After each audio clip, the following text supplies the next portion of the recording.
This call is being recorded. Welcome to Ask CP, everyone. And the reason why I'm calling it that is because while I was in Florida, I knew that things had to change. And of course, today was the straw that broke the camel's back. I was doing an interview earlier, and the interview, I was being interviewed, so I was on the other side of Mike. The interviewer goes, "Could you please spell your podcast for me? Spell it." And he goes, "Well, what podcast are we talking about?" And those of you who know Todd Conklin, who runs Blueberry, and um, he knows his stuff when it comes to podcasting. I will say that. And I have listened to the show that I was on, the Podcast Insider, and when an interviewer goes spell the name of the podcast and doesn't get that you have a physical disability, but yet want to talk to you about a physical disability, oh boy. That was a straw that broke the camel's back. But I knew this was coming, and Danielle and I are slowly but surely changing the process. Give Danielle just a little bit of grace today because she did a fantastic job in the adapted version of Dolly Parton's 9 to 5, based on movie 9 to 5, based on the song 9 to 5. So if Danielle sounds like she's exhausted, that's why, because I happen to be lucky enough to go see her perform yesterday. So if she sounds exhausted, that's why. And she's back at it, back at it the a couple more times in November. And but right now she's exhausted, but she's here.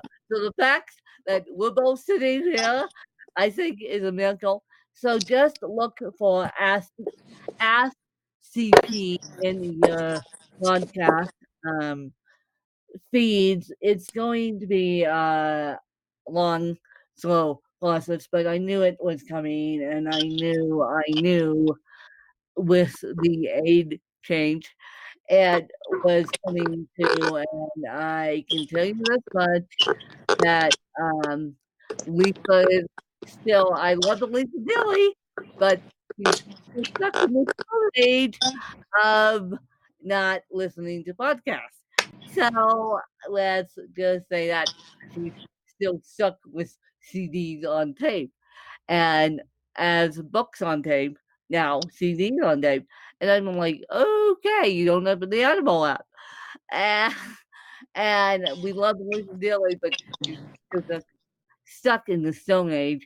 And so we're going to try and convince Lisa to get to the London Age. But that's going to take a little bit of time.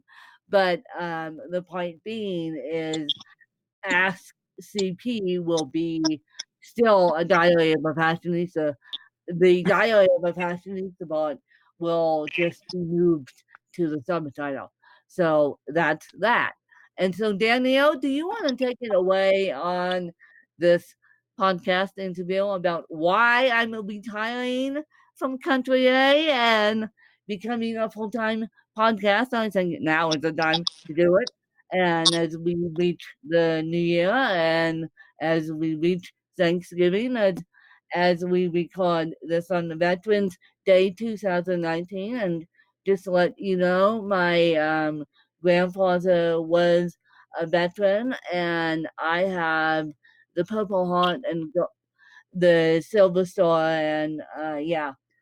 And so he fought the beaches of Mansfield, so Veterans Day and me mixed well, and I think he would be proud of me as his granddaughter, raising awareness for vets and raising awareness for different disabilities, and I know that his son, my dad, was super proud of the work that I'm doing, and I'm still trying to do the work despite all these challenges in my life right now. But I'm gonna let Danielle take it away and see where she rolls with this interview.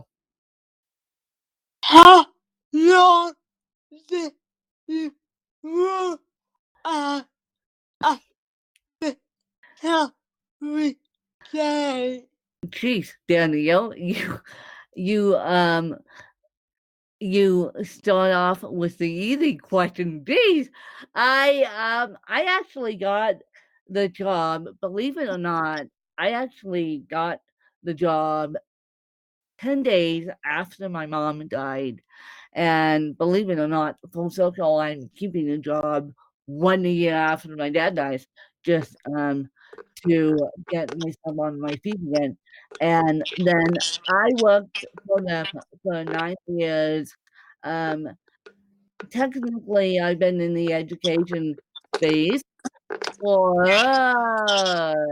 this will be my 14th year in the education space. Started in 2006, gave up a job in the education space, and then ended up teaching preschool, kept teaching preschool, and then um, ran out of there and landed up teaching third grade music. Third grade is awesome, by the way. And then I landed up working on the admin side, and that was a complete disaster and a half because really Country Day doesn't know much about physical disabilities. And when my ex-aide was working for me, she goes, "I'll happily drive you up there." And I said, "Oh, no, you won't, because I don't want you to see we have a bunch of money aspects. We don't care about people with disabilities." And that's one of the reasons why I'm leaving, because even though I'm leaving on good terms, and I am leaving on good terms and presenting myself on the biggest stage, full-time podcasting, and I'm actually doing an experiment this next year. I'm going to see if I can do full-time podcasting. Otherwise, I'll go back to part-time podcasting, full-time publishing books. But for financial reasons, as you guys know, I'm taking a year hiatus off of publishing a book. And so I'm going to see whether I can do full-time podcasting. But I worked at Country Day. This will be my 10th year working at Country Day, and I loved every minute of it except the lack of disability awareness. And I actually have a meeting with them on Wednesday when Aspen comes out about how to make Country Day diversity and inclusion friendly. Well, all they put me on that committee for a very specific reason, and I said to them, "Well, if this is a volunteer position, I'm not doing it." But it's not. It's a paid position, thank God. But the reason why I'm leaving, even though I'm leaving on good terms, is because they don't understand disabilities and they don't understand inclusion, and it drove me nuts day by day by day. And the straw that really broke the camel's back was my dad dying, and him him I got the calling from him in the hospital twice. Um, Twice. Once he was on oxygen, the two times I got calling, and I got calling once up here. He said, "We need to move." and he was teaching all of us, including my stepsister, about moving to Phoenix. And he goes, "What about your job?" I said, "My job requires a laptop and an internet connection. My job is not my job anymore. It's taking care of you. It's being a caregiver to you, dude." And then I got the calling again when the day after he was diagnosed with lung cancer, which was Thursday, the week of Mother's Day. Mother's Day was May 12th.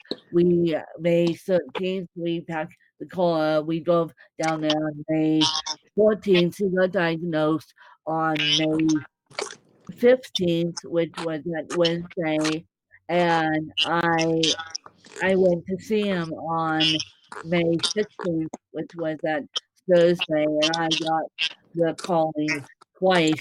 Um, After I tried to walk him on, "You look great." I got the calling twice, and I need to step out on a bigger stage and, promote cerebral palsy more and more because, Country Day, even though I love them and I will still be in good graces with them, Country Day just wasn't doing it for me, and the minimal paycheck wasn't doing it for me either. And you guys know, those of you in the teaching sector, know that teachers get paid diddly swap. And my housekeepers get paid more than a teacher's salary, and then we get a Christmas bonus, or at least I do, of a $100 check, and that goes towards my cell phone, and my cell phone is about $70, and that's about it. That's where my Christmas bonus goes. So that's why I am leaving, and that's how long I've worked for them. And Danielle, do you have any other questions? What the hell what there? What made me stop working there? Well, I haven't stopped working there yet, you guys. I am still No, what the you stop what there?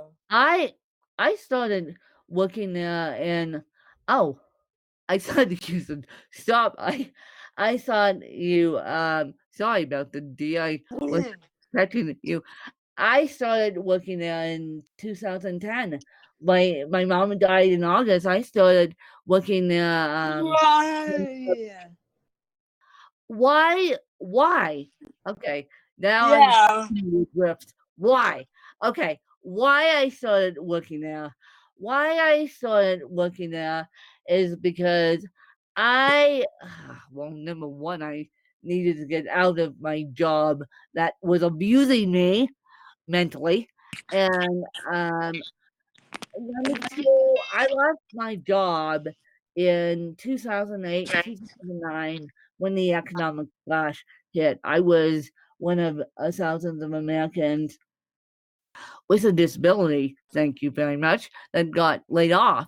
So I had to go get a job, and then I lost my mom. I lost my job, and then I lost my mom. That's on my. So I had to go start fending for myself, so to speak, and start making my own income, so to speak. And believe it or not, I am a trust fund baby, but people know, people say to me all the time, "I love it how you wanna make money, but yet you're on a trust fund." And I'm like, "Yeah, that's work, I will always work with my trust fund. I will never live completely on my trust fund." And so I started working there because that was my home base. I was lucky enough to go to school there as a student, and so I think they hired me on the I'm Sorry boat and sympathy boat, and then I know they hired me as an alumni because they typically hire the alumni, but I am pretty positive they hired me on the Let's Get Win a Job, equal opportunity employment vote, and plus we feel sorry for her. So I started working there for because it was my home. It was the place that I knew, but at the same time, I didn't realize how tough education was going to be. And those of you who are in education, I wish you good luck because um, teachers, as I said, teachers don't make that much money. And I talk to retired educators, and I have friends that are retired educators, and I keep I keep rescuing I kept rescuing retired educators to be my age. And so, and I, Sally said to me before she met me, she was a educator. She subbed and taught and did all that.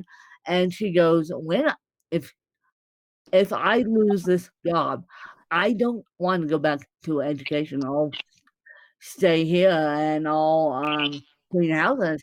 And because she makes a better income cleaning houses and looking after me in a sense, at the time, than anyone would in education, and that just breaks my heart. And as I talked to Jen McFarlane on Women Conquer Business today, and as I talked to, and I'll let you guys know when that episode comes out so you guys can listen to it. But as I talked to Jen McFarlane on my podcast, Ask When, I said education drives me nuts because there's no diversity in education.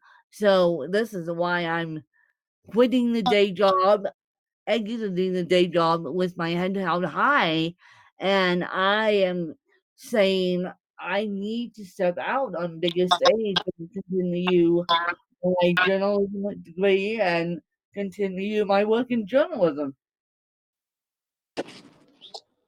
Ra, ze, u, ze, u, mm. What did I do in teaching? Ra, ze, u, ze, u, mm. Why did I get into teaching? My Ra, mother forced me into it. My mother forced me into it. She, for those of you that don't know, I could and I will get my Canadian citizenship, and journalism was always on my radar, and journalism was always on my radar since I was in 8th grade. I was lucky enough to go to National Public Radio in Washington, D.C., and see a story break, and I just thought, "Oh, that's the coolest thing ever," and I wanna do that. Unbeknownst to me, that's called journalism, and as a 8th grader, I had my mind made up, but, as I as a sick person recovering from back surgery, I got forced into education. I had no choice. I had no choice, Amanda. I swear that I was on pain meds when the decision was made for me, and I just graciously said yes, whatever. Now leave me alone. I'm on pain meds, and I remember my mom standing at the end of my bed, and my friend was visiting me and said, "I just got a new job." My friend said, "I just got a new job," and we're still friends to this day, by the way. And um, my friend was visiting me, and she said, "I just got a new job. I hear you wanna go into the teaching field," AKA my mom wanted me to go into the teaching field, and my mom said, "Yes, she'll take the job." I couldn't open up my mouth quick enough to say no. And it's like, "Yeah, I'll take the job." "No, I won't." Let me make the decision to go on the career path that I want to, which was journalism. And so that's when I said, "Okay, after she died, I'm going back to journalism school and finishing out my true love, my degree." What do you think that is? Oh, I have taught the kids well, primarily I stayed in the drama and performing arts sector. I wanted to go into the English sector, you guys, but they didn't want me in the English sector. Every single year I tried to go into the English sector slash um, journalism sector slash creative writing sector for young kids, primarily English, but they didn't want me in the that sector. They wanted me to stay in the performing arts sector, and again, I didn't have a choice. I said yes, yes, yes, and it's like, oh boy, okay. So I taught preschool and preschool drama for 12 years, and then I taught um, music, and then I was on the admin side this year. I was on the admin side last year, and then on the this year I'm actually on the diversity and inclusion committee and working remotely. So fun times, but me not getting what I want and me barking and I still bark and squawk to them about how they should include the people with disabilities, and it's interesting to me how they don't. They just don't. And that's one of the reasons why I got to call in twice. I'm like, hello, I need to get out of there because you, um, you as a institution and a lot of schools, public and private, don't understand disabilities, and we need to teach people about disabilities, and hopefully through SCP, we will be able to teach people about disabilities, but so far it's so good. But I feel like we need to do it more outside the classroom, inside the classroom, upside down in the classroom, you name it. We need to bring different walks of life in the classroom, different religions, different colors, different body types, you name it, to have a little diversity. What do you do with that is? What did I do? What did I do as a kid? Well, I basically in the in the drama section, when I was in the drama section teaching preschool, one of the things that we tried to do, and I say tried because you can only imagine me teaching the kids musical instruments, teaching the kids handbells. If you ever saw a child size handbell, that's what I did day in, day out. and I'm so happy I'm not involved with the holiday thing this year. Oh my my goodness, I'm so happy I'm not involved with the holiday thing. So basically, when I was in the music sector of education, and when I don't have a music degree, I have a early childhood education degree, and so basically, we tried to teach them music. And that third grade was a little bit easier than preschool, but I feel like um it's always a challenge learning teaching kids musical instruments, and so good luck to all you music teachers out there. I did it, you can do it too, but, that's what I did until I landed on the admin side until I gave a post as of this this year, and I'm laughing because my boss knows I'm giving up the ghost too, and he every single year they convinced me to stay, but I finally gave them the ghost, and every single year the parents convinced me to stay because I'm the only one up there with a physical disability, and so, yeah. Yeah, yeah, yeah, yeah, oh, oh, yeah, yeah, yeah, yes. Well, my one of my favorite parts one of my favorite parts, and Dan, you know this, um, is seeing them light up when they get a new concept. And trust me, with those preschoolers with those preschoolers, it took forever today for them to learn Jingle Bells on those handbills, and I'll leave it at that.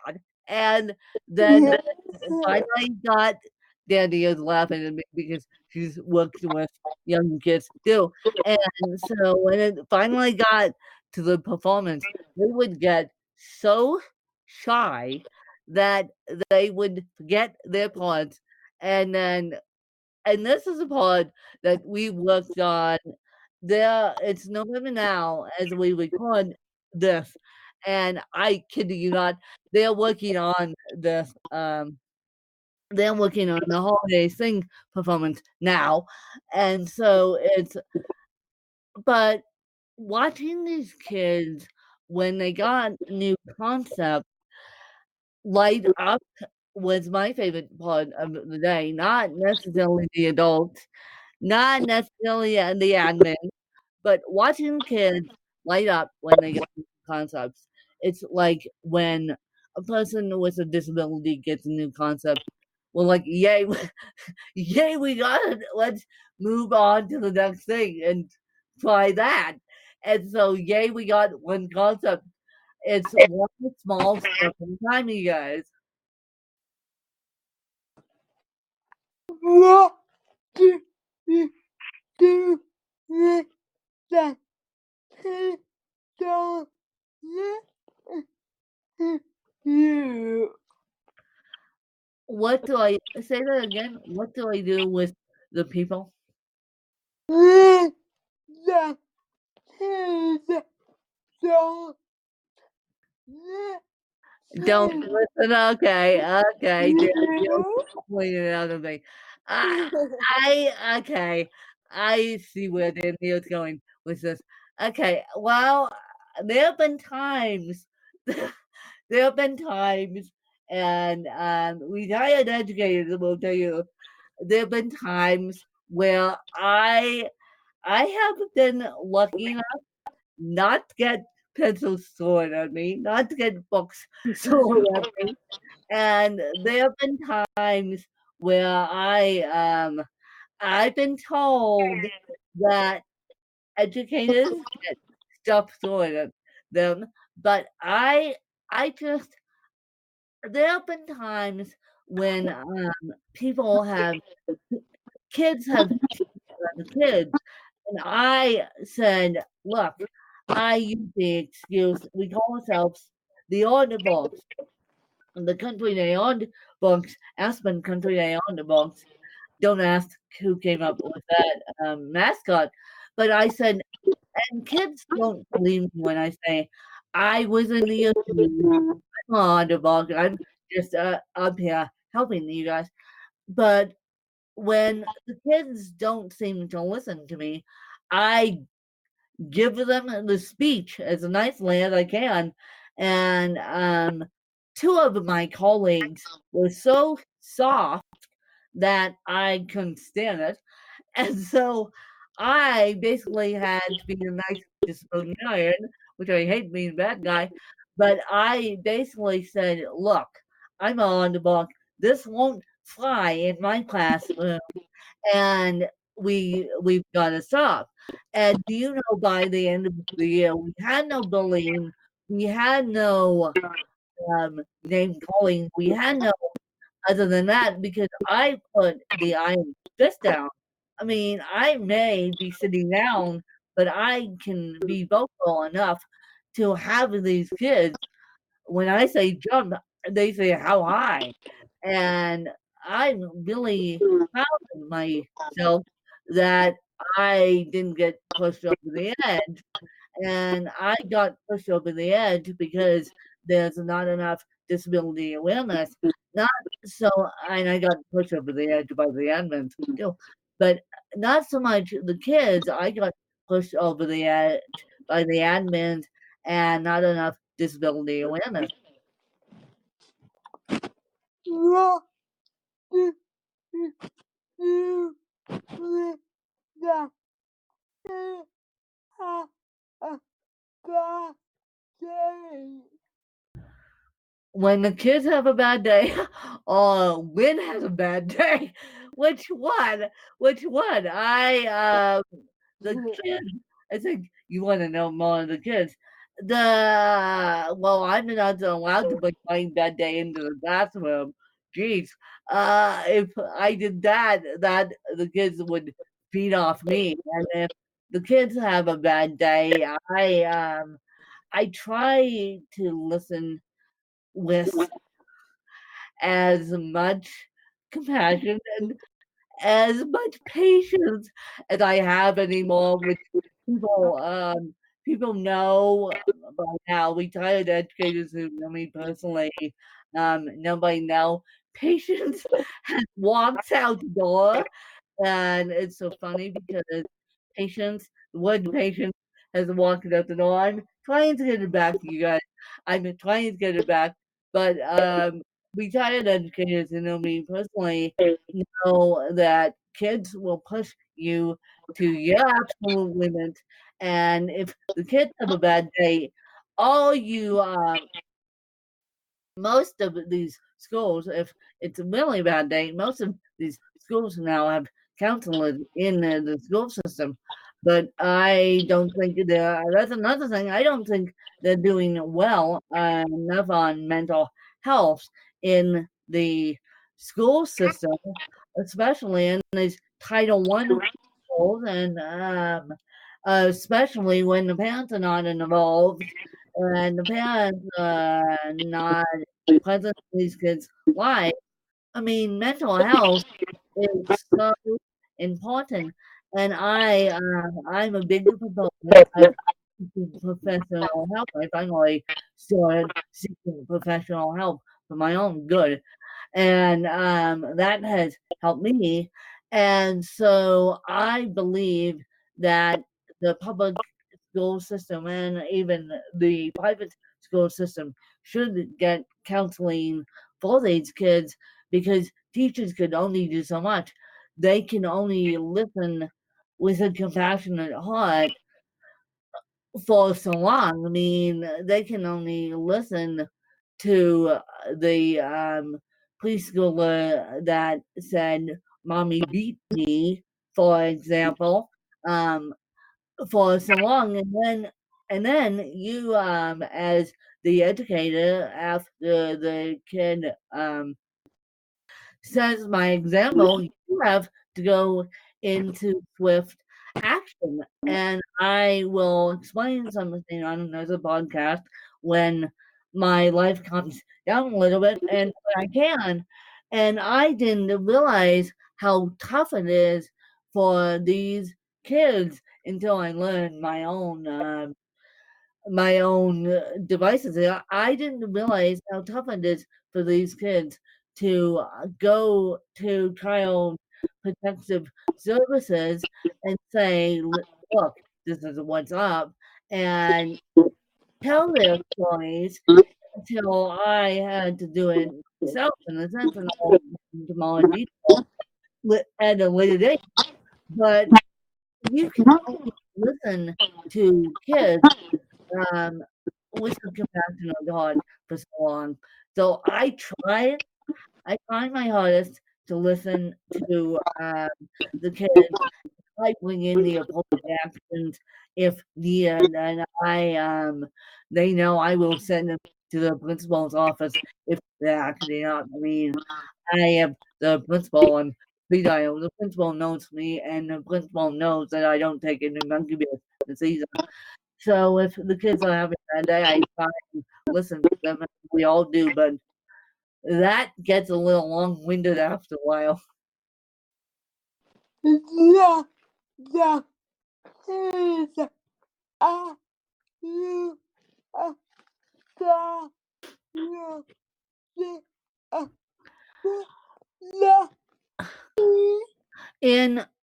And as they get older, I do explain to them, "Look, I have a disability, but I want to be treated like a human." But, in preschool in preschool concepts, Danielle, I tried, but it went over the preschool heads. I I tried to explain, "Look, this one has a disability," and the straw that broke the camel's back was my very sweet colleague at the end of the year goes, "Yay, win, yay for the teacher's aide." The parents just look at her, like she's nuts, and I'm like, "Really? Really? I work with your kids. Really, don't look at her like she's nuts. She's a part of me with a disability." And I'm like, that's the straw that broke the camel's back.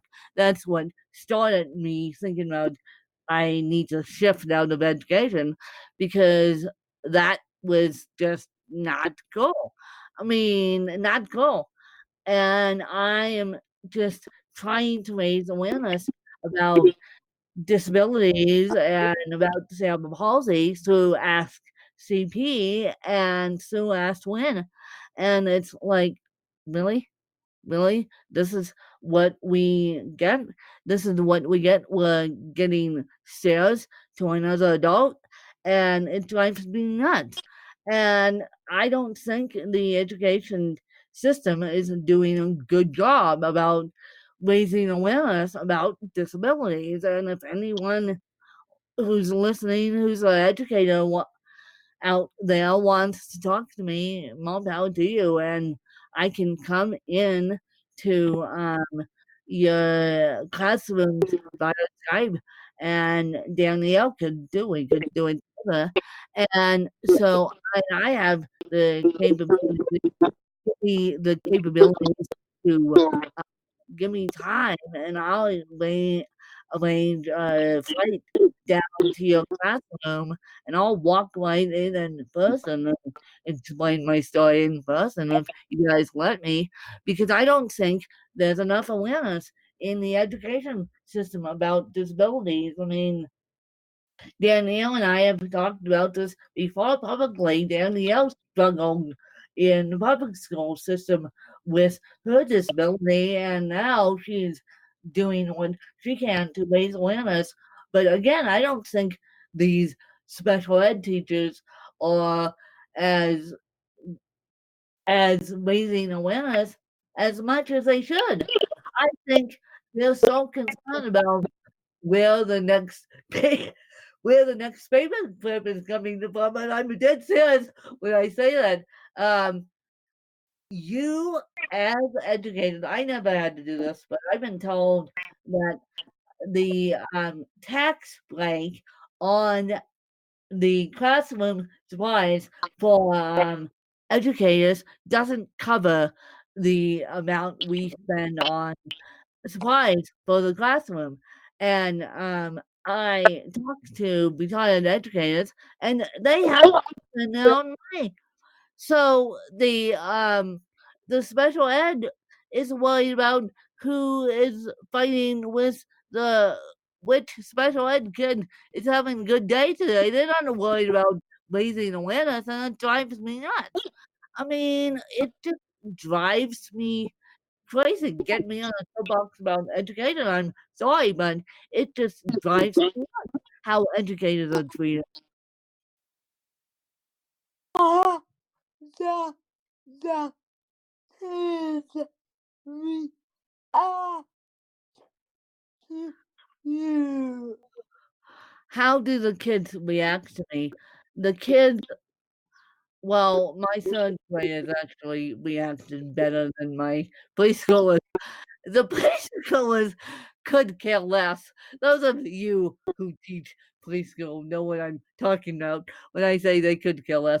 But basically, they react to me in the best manner they can, and if they don't react kindly, I give them my speech once and for all, and say, "Look, I have a disability. I wanna be treated like a human." So that's how they react to me.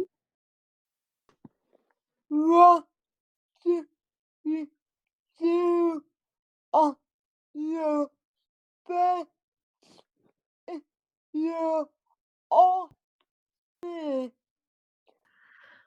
Well, on are you talking about what did I do on the admin side?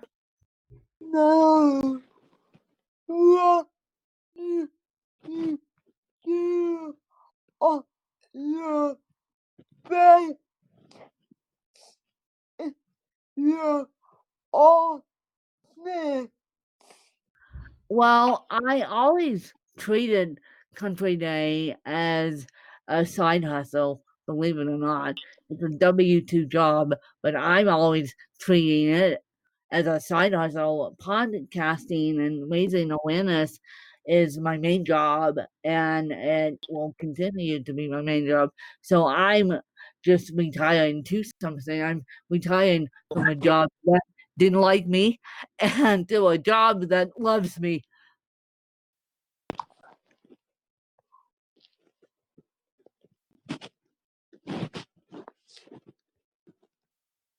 Ha, me, ha, you, you, uh, say.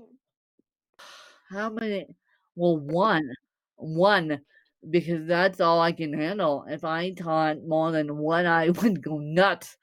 And if how many classes I taught today? I taught two at the beginning, one at the end, and if I taught any more than that, I would go nuts because um, teachers will teach 1,000 classes a day if we let them, but they'll go nuts.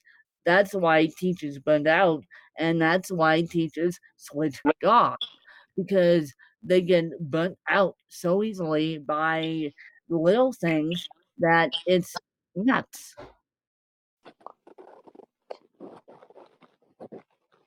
Ha, me, says. I I was up there I was up there one day a week, and now I am working remotely on so it varies month to month. So I'm usually working a month, but I was working one day a week up there. We will side. I So, I haven't really got the, I haven't really got that reaction yet. They're happy for me that I'm actually doing something that I love, but um but I'm pretty sure that the parents will miss the diversity factor, but I won't miss it. I won't miss it. Geez, I'm telling you guys now that I won't miss it. I'll sit in front of my laptop and do what I can to raise awareness. I won't miss trudging into the office every day and or one day a week. And the parents will miss the diversity factor, but because I have good terms with them and because I'm leaving on good terms, I told them if they want me back in the classroom for special visits, they're more than welcome to do it. They have my phone number, they have my email address, they can do diversity with me remotely, but I won't be working because I education drives me absolutely nuts, and I need to finish my journalism degree and get my life back together here. Ha si i si si to a da si a pe la I a sa a da sa Well, just like you, Danielle, when you see me physically walk, you know I have a disability, and like you, Danielle. You see people literally hold us up. Thank you very much. I've had AIDS. I've had AIDS literally hold me up. So, and Sally's one of them. And I, I don't know. Yeah, silly kind of got throwing me as a side gig here, but she loved it when the time she was working with me. But as I said, when people literally hold us up, you can tell we have a physical disability, and when people literally see me get out of a car, you can tell that when people literally see other people load my walker into their car, you can literally tell that I have a disability, and so I'm more active in the community now than I ever was, and so I feel like if people just want to ask me on the street what's my disability, they're more than welcome to do it. da o da da a have Well, you did great considering you are so tired. She is so physically tired. She just wants to fall over and go to bed. Basically, she stayed up a little too late last night. Plus the 9 to 5, I know that. And so, yeah. And so, thanks to you guys for following us. And as I said, Ask CP will be out on Wednesdays. Uh, no, Ask Lynn will be out on Wednesdays. See, I'm getting it confused. Lynn will be out on Wednesdays. Ask CP will be out on Mondays, and it will be the subtitle Diary of a Fashionista. And so, just look for Ask CP in your podcast feed, and then at, look for a new cover artwork when Danielle and I have time to do it. And we'll catch you guys later. We'll catch you guys next Monday. I think I don't know what we're doing next Monday. I think we're doing morning routine and evening routine back to back. I mean, we oh, I know what we're doing. Never mind. Glad for that. We're doing the second half of why I'm retiring because I wanted to split it into two. So we're doing the second half of why I'm retiring. I are you all not Oh, say you sneak. I knew you did. Okay. So we'll we'll probably do the morning and the evening routine. And well, now my morning and evening routine has changed because of this transition, but we'll do a morning and evening routine um, back to back, and then we'll see you guys next week. And enjoy your Monday, and enjoy your Monday, and then we'll see you guys next week. And thank you guys for following Ask CP. Thanks, you guys. You. Bye. Bye.